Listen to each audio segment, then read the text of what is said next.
Hey Shriram, did you nominate yourself for the new generative AI course that everyone is talking about in our office? No, Karthik, you know right. I'm a busy man. I'll always be in meetings. I hardly get any time to learn anything new. But staying relevant in this ever changing market is really important, right? Otherwise, you'll become obsolete. I know I always feel left behind, but I can't do anything about it. Oh, really? Do you watch reels and videos on YouTube? Yeah, so how are you making time to watch those videos anyway? If you enjoy the process of doing it, you will definitely find time to observe new information. Yeah, right. It's basically in your thinking. If you think you're fried, it teaches your mind to believe that it's probably impossible to learn anything when you're exhausted. So basically, you fill your brain with this fatigue, and which is actually not letting you to get out of the comfort zone. What should I do? How can I get out of this? I have a solution for it.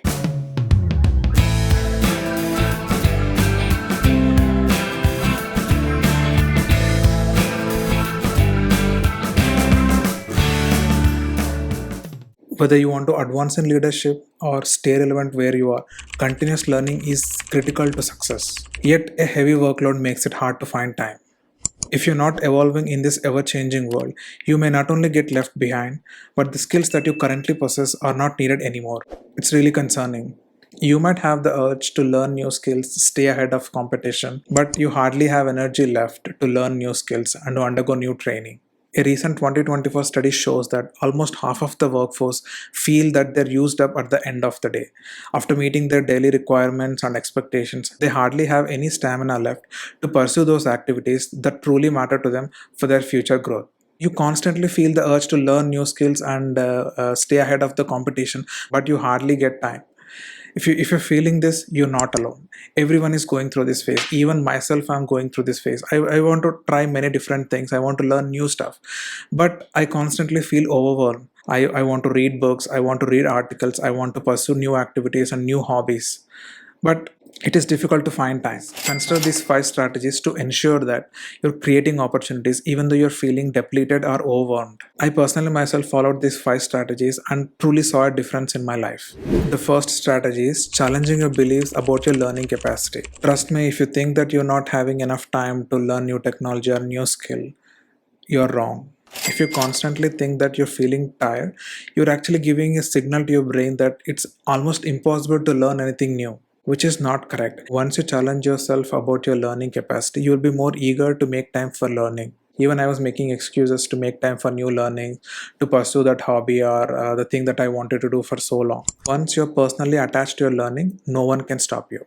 Trust me, try this strategy and let me know if it works for you. And the next strategy that I'm going to talk about is start with topics that solve urgent problems. Similarly to the way money grows faster by compounding interest on an existing balance, your motivation to learn will accelerate when you build on what you already know. Instead of doing everything from scratch, it will be overwhelming for you. If you focus on what you already process and think about building on top of it, right, definitely you will gain momentum with your learning. Instead of focusing on things that are not urgent to you, focus on urgent things. For instance, there was this one of my colleague, he was facing a tough time making decisions. Others perceived him that he was making slow decisions. Since he being indecisive, work was getting piled up, he was constantly feeling overwhelmed. So what he could done is he can just focus on how to make better decisions. So this is an urgent problem for him to solve. That will give him a lot of motivation to make time for learning, because he can see results instantly. And the next strategy that I'm going to talk about is don't limit yourself to formal programs. When it comes to learning, many professionals think that pursuing a degree or a certificate would be the best plan of action. Even though these programs have many benefits and social proof, but they are very expensive and time consuming. If you have decided to shape your learning journey, formal programs are just one of the avenues. You can also try peer-to-peer learning, mentorship, 360 feedback. For example, a VP of human resources, she wanted to build financial acumen, but she don't want to undergo any formal program or an MBA degree. Instead, she decided to connect with CFO, and CFO also agreed to have one-to-one meetings every week, and she understood the nuances involved in finance, and at the same time she could also help CFO to better understand the people strategy, which was largely outside his expertise. So this is the power of peer-to-peer networking. So that's the reason we should not limit ourselves to formal programs, instead focus on trying out other venues. I personally myself seen the benefits of peer-to-peer networking. So that's the reason we should not limit ourselves to these programs. There are many ways, there are many avenues that you could find to learn new things. Connecting with people, understanding their journeys will definitely help us becoming a better person. I read a lot of books, I read a lot of autobiographies. The reason I read autobiographies is I can just go through the thought process of the person while making decisions. One thing we should understand is whatever the knowledge that we accumulate over the time, right? So it will not get wasted. It will not get wasted. One day or the other, you will gain benefit from these kind of learnings. That's the reason when I talk to any person, so I always ask him the challenges that he faced. I'll not miss any opportunity to meet with senior level executives. And the next strategy is make an emotional connect with the learning. Once you're emotionally invested in it, definitely you will find time to keep your learning going forward. I've personally experienced this myself. I always wanted to start my YouTube channel, but I was not getting enough time and I was finding a lot of excuses. Currently, being a father of 2-year-old and my wife is also working, so we hardly get any time to pursue this passion. When I started, I know nothing about YouTube. I don't even know how to make videos and how to edit those videos. Once I've decided that I can do, and then I started pulling out my time. Since I'm emotionally connected to it, I'm not finding any excuses.